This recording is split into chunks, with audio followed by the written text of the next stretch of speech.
Hello, I'm Gavin Hoey and you're watching Adorama TV, brought to you by Adorama, the camera store that's got everything for us photographers. And in this video, I'm going to create a festive feeling portrait with a little bit of help from candles. Now, because I'm using candles in my small home wooden studio, I've got a bucket of water and a fire extinguisher just there, just in case. Now, candles make great photographic props, but they're not really great at lighting. So I'm going to mix candlelight with flashlight to create the final effect.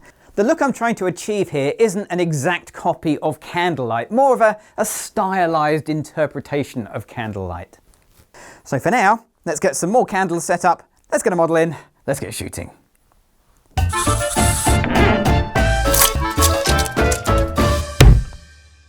So to help me out today, I've got the amazing Jess. Jess is going to be the model for this shoot, and as you can see, we've got a rather nice selection of candles in the background of my small home studio.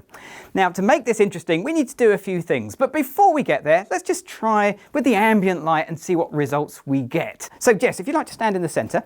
Now, I'm shooting in aperture priority mode. I'm wide open, f1.2 on my lens. Let's just take a test shot. And as you can see, that is okay, but it kind of lacks a bit of drama and excitement. I think we can do a bit better than this. One of the easiest ways to make the lighting a bit more atmospheric is to remove the room light, the ambient light, like this.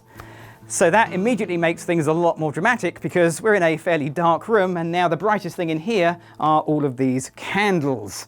So that looks better, but how does that affect the picture? Well, Jess, if you want to stand in the center again, I've switched from aperture priority to manual mode so I can get some control over this, because what I want to do is expose for the candles in the background. If I take a shot now, at the current settings that I've dialed in, this looks exactly how I want in the background. Obviously, we need to do a little bit more lighting to get some light on Jess. So as this shoot uses a lot of candles, it kind of made sense to give a candle to Jess. Now that is a light source, so in theory, we can use that to light Jess's face. Okay, let's turn the room lights off and have another go at the same camera settings. Jess, if you'd like to stand in the center. Here we go. And if I take this picture, well, as you can see, it definitely does light Jess's face, but that light is both small, which gives us hard, nasty shadows, and of course it's coming from underneath, which really gives this more of a Halloween feel than a Christmas feel. The candle by itself doesn't really work, so we need something perhaps a little bit more photographic to light Jess. So what I've got is an Explore 300. It's got a softbox and a grid to help direct the light, and it's positioned just out of shot. Now let's see how this goes. So Jess, if you'd like to stand in the center, we'll turn the room lights off. Now I've already metered this out, and this is about the correct exposure, but it has a lack of atmosphere. What we've got is the flash lighting both Jess and the background, even though there's a grid on there, because, well, it is pointing at the background. So the solution for this is actually quite straightforward, and it makes use of something we've looked at in a previous video. It is light fall off, also known as the inverse square law. So if I get Jess much closer to the light, well, it's going to fall off really quickly and not really affect the background. At least that's the theory. Let's try this out. So Jess, if you'd like to come stand at the front, we'll turn the room lights off again. Here we go. And we'll do a little test shot. And that looks much better. That background has gone much darker, and yet we still keep the nice soft light on Jess. The only problem we now have to solve is the color.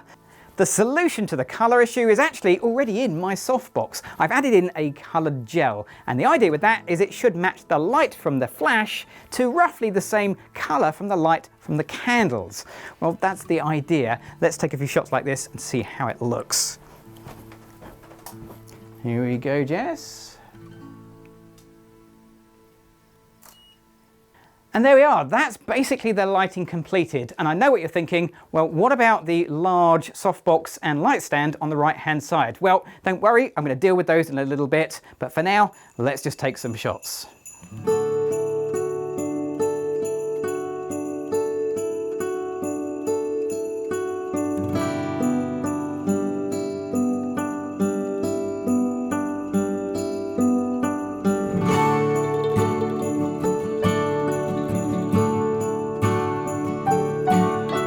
keep the impression that candles are actually lighting Jess, if she turns to the side, I need to move my light to match. Okay, lift the candle up, but look down. Sounds really daft, but oh yeah, don't set fire to my softbox. Just realise what I've told you to do. Yeah.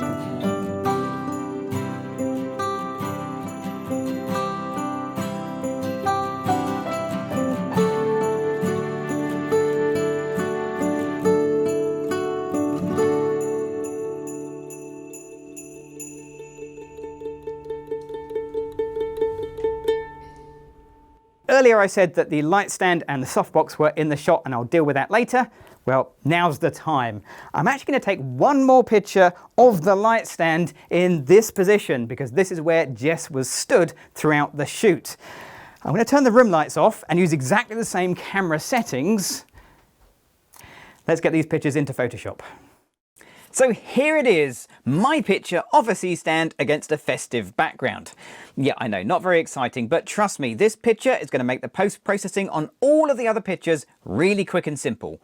All I have to do now is go to Select and All, Edit and Copy, and then here in Photoshop, I'm just going to go and choose one of the other images. It doesn't matter, this one will be perfect, and then choose Edit and Paste. Now, when I paste this in, I get a brand new layer, so you can see it right here, and you can immediately see how this is going to work. So by focusing on the C-stand, which was in the same basic position as Jess was, then the depth of field is going to be more or less the same, meaning that the background is equally blurred on the blank picture and all of my main pictures.